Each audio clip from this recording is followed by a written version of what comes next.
ये question specially single लोगों के लिए है। आखिर वो क्योंकि तो क्वेश्चन है कि बहुत सारे पेयर्स में जोड़ियां प्रेजेंट्स हैं, बॉयफ्रेंड और गर्लफ्रेंड, लेकिन तुम एक सिंगल बेचारे हो और मुझे काम दिया गया है कि मैं इस सिंगल आदमी को ढूंढ के निकालूं।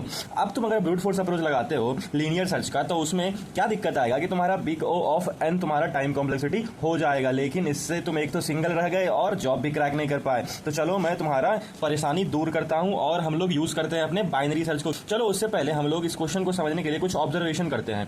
इसमें अगर हम लोग बाइनरी सर्च लगा भी दे तो किस बेसिस पे हम लोगों को अपना सिंगल एलिमेंट मिलेगा, उसके लिए चलो देखते हैं कि देखो अगर तुम देखा जाए तो इसका अगर इंडेक्सिंग के हिसाब से तुम इवन ऑड लिखते हो तो ये इवन से स्टार्ट होगा, odd even odd even odd, और ये जो हमारा टारगेट है वो हमारे इस जगह पे है, कहाँ पे, इवन इंडेक्स पे। उसके बाद क्या है, ऑड इवन ऑड इवन। इससे पहले देखो जो हमारा पेयर था वो कैसा पेयर था, इवन ऑड का पेयर था, इवन ऑड का पेयर था।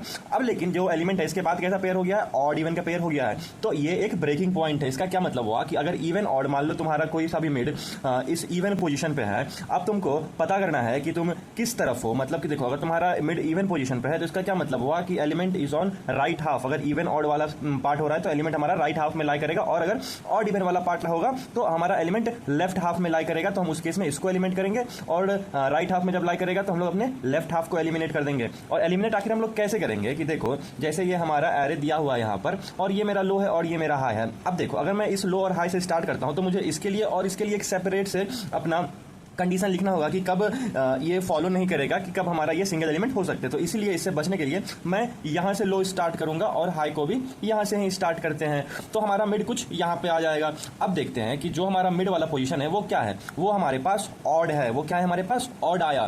तो देखो अगर हमारा ये पोजीशन ऑड आ रहा है तो दो केस बनेंगे, या तो अगला इवन या तो पिछला इवन। और ये क्या, ये जो पिछला एलिमेंट है वो सेम होना चाहिए। तो क्या मेरा पिछला एलिमेंट सेम है, मतलब इवन वाला एलिमेंट, तो हाँ ये तो सेम निकल गया। इसका क्या मतलब हुआ कि हम लोग लेफ्ट हाफ में है और हमारा एलिमेंट राइट हाफ में एग्जिस्ट करता है। तो हम लोग इस लेफ्ट हाफ को नेग्लेक्ट कर देंगे और हम अपने सर्च स्पेस को राइट हाफ में शिफ्ट कर देंगे, और लो को यहां से उठा करके मैं मिड +1 पे रख दूंगा। अब वापस से अगर मैं मिड निकालने जाता हूं तो 9 6 15 7 यहां पे हमारा मिड आ जाता है। फिर से देखो यहां पे ऑड वाला केस आया, लेकिन इस बार ये वाला चलेगा क्योंकि हमारा राइट साइड में है। तो हम लोग इस तरफ देखने गए तो हमको मिल गया अपने राइट साइड में एलिमेंट। इसका मतलब क्या हुआ, अब सर्च स्पेस घटाओ और हमको मेरे लेफ्ट साइड में जाना है क्योंकि मेरा एलिमेंट उधर ही है और वहां पे मिल जाएगा। और हमको रिटर्न कब करना है, बेसिकली जब तुम्हारा ये मिड के दोनों साइड जब डिफरेंट एलिमेंट हो जाएगा तो हम उस टाइम पे अपना मिड वाला एलिमेंट रिटर्न कर देंगे। और एलिमिनेशन के लिए सिंपल सा अपना तुम मॉड्यूलो लगा करके देख लो, ऑड साइड है या फिर इवन है, तो उसके हिसाब से हम लोग चेक कर लेंगे कि हाँ अगर मेरा ऑड है तो पिछले वाला इवन जो साइड है क्या वो बराबर है, और मैं अगर इवन पे खड़ा हूं तो मेरा आगे ऑड वाला क्या बराबर है। और ये राइट हाफ के लिए तो सिंपली एल्स पार्ट में हो जाएगा। अगर तुम्हें इसका कंप्लीट कोड चाहिए तो कमेंट क्या करना है, कोड।